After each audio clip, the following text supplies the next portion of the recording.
Was geht ab? In diesem Tutorial werden wir Variablen lernen, weil sie mit eines der wichtigsten Konzepte sind, nicht nur in Python, generell in jeder anderen Programmiersprache. Okay, fangen wir mal direkt an, indem wir wieder unser Gedit öffnen, unseren Texteditor. So, und die erste Zeile, das wissen wir jetzt mittlerweile, ist die Shebang-Line. User bin Python 3. Na, wie gesagt, das ist einfach nur die Zeile, die dafür sorgt, dass wir sagen, hallo, das ist hier ein Python-Programm. Nennen wir das mal wieder Beispiel Code.py. Gut, wie gesagt, das ist nur Python-Programm, ja. Was wir jetzt besprechen möchten ist, was sind Variablen? So, Variablen, wie auch in der Mathematik, ja, vielleicht kennt ihr das aus der Mathematik, wenn man sagt, ja, die Variable x ist gleich 2. Konnte ich mir damals nie wirklich was darunter vorstellen. Also als ich im Matheunterricht saß und die Lehrerin hat da irgendwas erzählt von wegen, ja, x ist gleich 2 und ich dachte mir, was ist dieses x? Ja, das x ist eine Variable und kann für alles stehen. Für alles. Nehmen wir mal direkt ein Beispiel. Also sagen wir mal sagen wir mal Mario Party.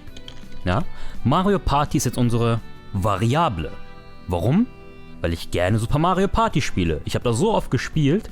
Ja, ich habe schon Brandblasen an der Hand gehabt. Ich weiß nicht, wahrscheinlich kennt das jetzt gar keiner von euch, aber bei Super Mario Party 1 gab es so eine Stelle, wo du einen Shy Guy irgendwie ans Ziel bringen musst. Ja, da hast du die ganze Zeit diesen Controller gedreht und gedreht und gedreht.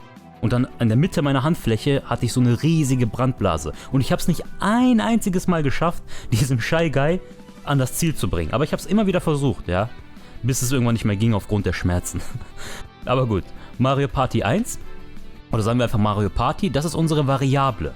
Und das Ding ist, bei Variablen, wir dürfen kein Leerzeichen dazwischen lassen. Weil wenn wir ein Leerzeichen dazwischen lassen, dann wird Python das nicht verstehen. Jetzt gibt es zwei Möglichkeiten, wenn wir kein Leerzeichen lassen.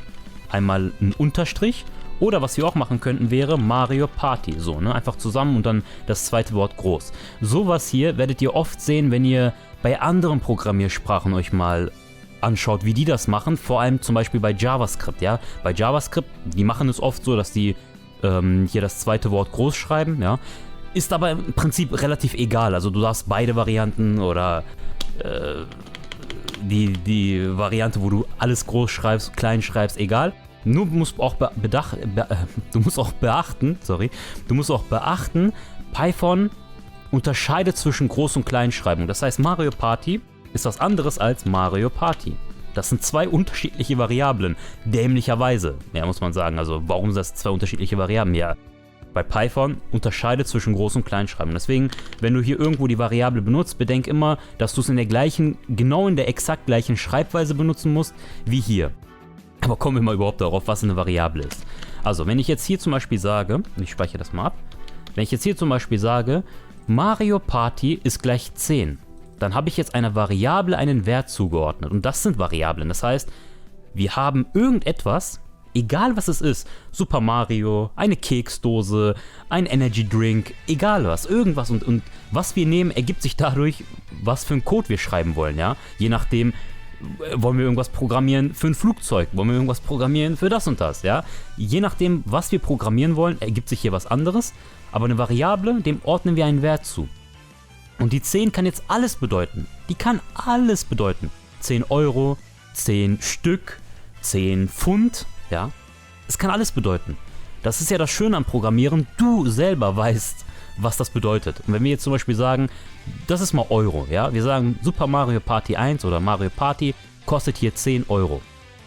Ja, dann ist das eine Zuordnung, eine Variable. Das heißt, wenn wir jetzt in Zukunft hier diese Variable benutzen für irgendetwas, dann weiß Python schon, okay, das ist 10 Euro. Ja? Weil wenn wir später zum Beispiel einen Vergleich machen, ist es günstiger als das? Ist es teurer als das andere? Dann weiß Python schon, es hat jetzt diesen Wert 10. Ja? So einfach. Okay. Wenn wir nochmal ein anderes Beispiel nehmen, Call of Duty. Habe ich ehrlich gesagt nie gespielt, aber ich weiß, dass das Spiel sehr viele Leute mögen und auch ich habe viele Freunde, die wirklich süchtig sind schon nach Call of Duty. Sagen wir mal, das kostet 50 Euro. Ich habe gar keine Ahnung, ob diese Preise hier stimmen, wahrscheinlich gar nicht, aber spielt auch keine Rolle. Also wir sagen jetzt zum Beispiel, Mario Party kostet 10 Euro, Call of Duty kostet 50 Euro. So, und das waren im Prinzip schon Variablen. Was wir jetzt genau damit machen oder was der Zweck davon ist, das sehen wir dann, wenn wir If-Else-Schleifen zum Beispiel betrachten. Ja? Also jetzt im Moment, wenn wir einfach nur sagen, Mario Party ist 10, Call of Duty ist 50, dann wirkt das so ein bisschen ja, sinnlos. So, warum machen wir das überhaupt? Ja?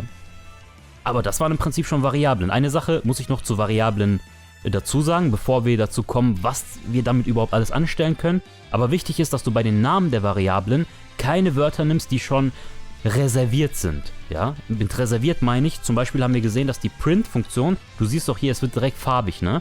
Bei Print, es hat ja schon seine eigene Bedeutung. Das haben wir ja gesehen im ersten Video. Ja, Print, oh sorry, im zweiten. Print hat ja schon eine eigene Bedeutung in Python, das heißt, es ist schon reserviert. If auch und else auch. Das sind die Konzepte, zu denen wir danach kommen. Also es gibt ein paar Wörter, es sind nicht so viele, aber es gibt ein paar Wörter, die schon eine Bedeutung haben und die leuchten auch direkt auf. Ja, also, ihr seht ja sofort, das sind Wörter, die werden sofort aufleuchten. Und diese dürft ihr aber nicht nehmen als eine Variable. Ja, also als den Namen einer Variable. Was ihr aber machen dürft, ist if1 oder if2 oder so weit, ja. Also ihr könnt einfach irgendwelche Zahlen dahinter packen. Jetzt muss man dazu sagen, wenn ihr sowieso auf Deutsch programmiert und nicht auf Englisch, dann ist es sehr unwahrscheinlich, dass ihr ein englisches Wort zufällig als Variablennamen nehmen werdet. Ja, das heißt, darüber braucht man sich nicht so viele Gedanken machen. Okay, aber das war's im Prinzip schon, ja. Also ein ganz kurzes, knackiges Video über Variablen. Das Konzept dahinter ist sehr simpel und auch sehr genial, ja.